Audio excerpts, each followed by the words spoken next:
Now for this little dude here. Little guy.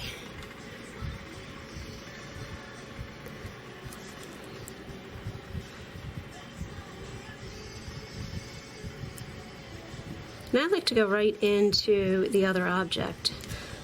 You don't want to go right next to it, because see how if you go right next to it like that, you're going to see that little bit of gesso coming through. You really want to kind of layer and go on top of the other color a little bit more.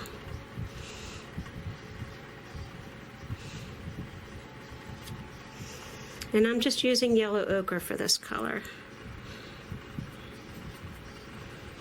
Be careful when you start shading with yellow, especially like lemon yellow or Hansa yellow. If you add black to it, you'll end up with like a military army green. And you'll be like, wait, that doesn't make sense. But it does make sense because a lot of the blacks are made up with blues, and blue and yellow make green. But people don't think about it that way. They think black is black. And it's not.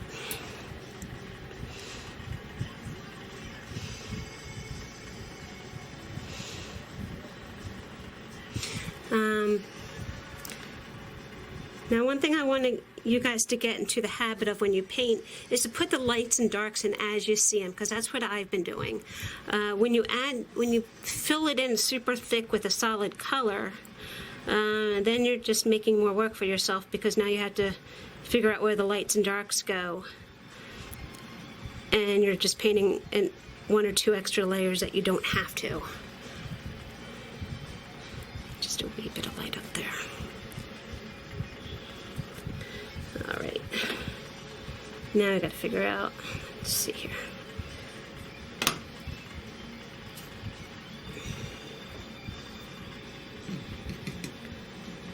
This music got chaotic on me. And I don't know about you guys, but when I work, I talk to myself. So making a video with me talking kind of is second nature.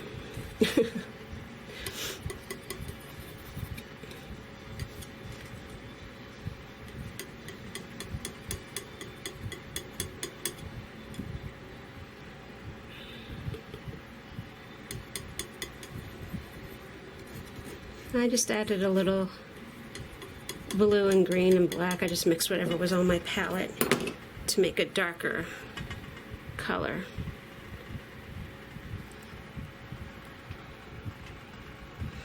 Ooh, baby. Okay.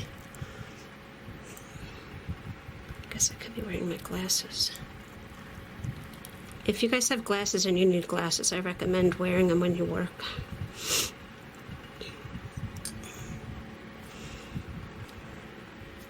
And sometimes you'll see like highlights of other colors in there.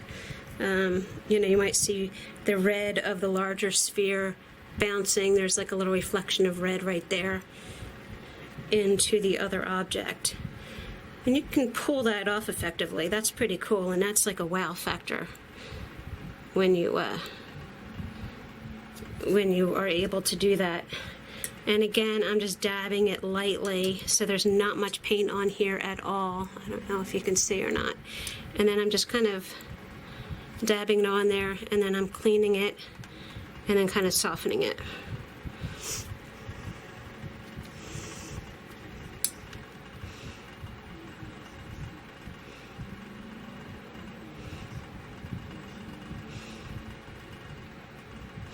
I'm not quite sure how this is looking on the camera.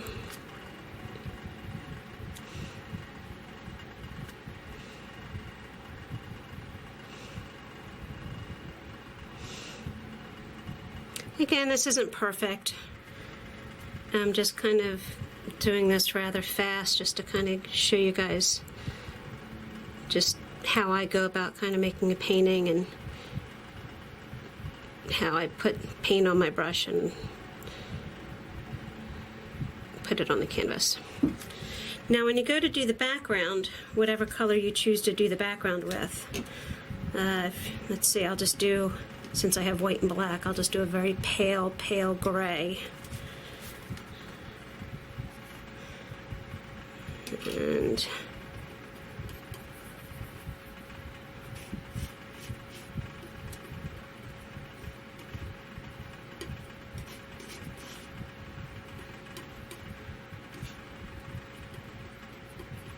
okay, that'll be enough for now.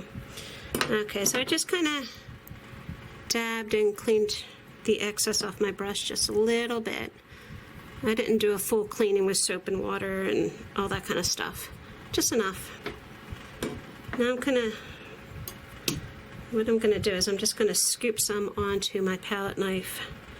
I'll use my palette knife as like a little palette.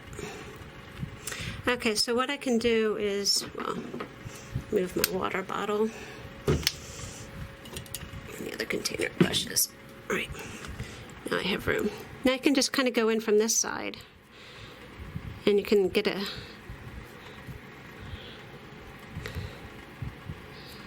nice clean pool. And I go on top of the object, and I'm just kind of dabbing it like this, and then I can kind of pull it out.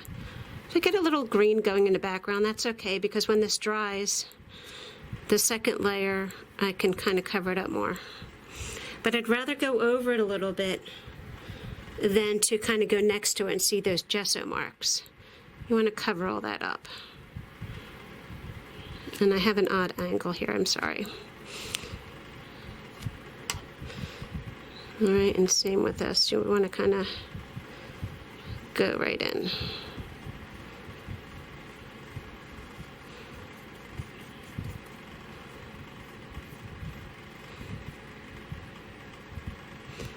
And you'll get a nice, clean looking painting that way. Then you can kind of get more gray, and this might be an odd angle, but you can just kind of touch that. And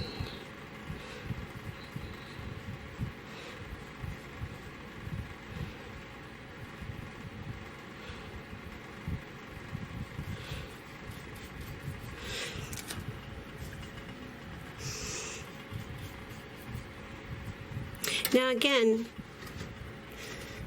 you're going to be painting in layers, so that second and third layer, you're going to be covering up whatever gesso, areas on the canvas that the first layer didn't cover.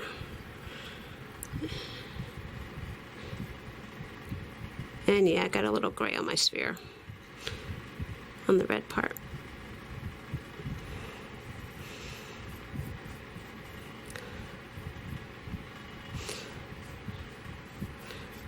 But everything's fixable.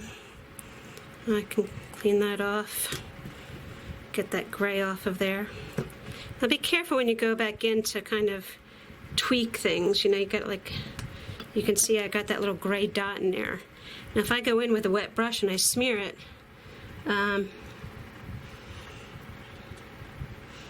it might make more work than it's needed, but I can kind of dab at it just a little bit. There you go. And then I can kind of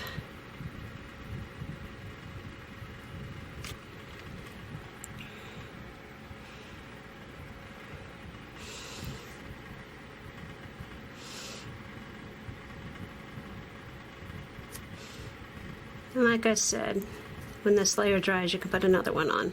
Because I painted so thin, this will dry fairly fast.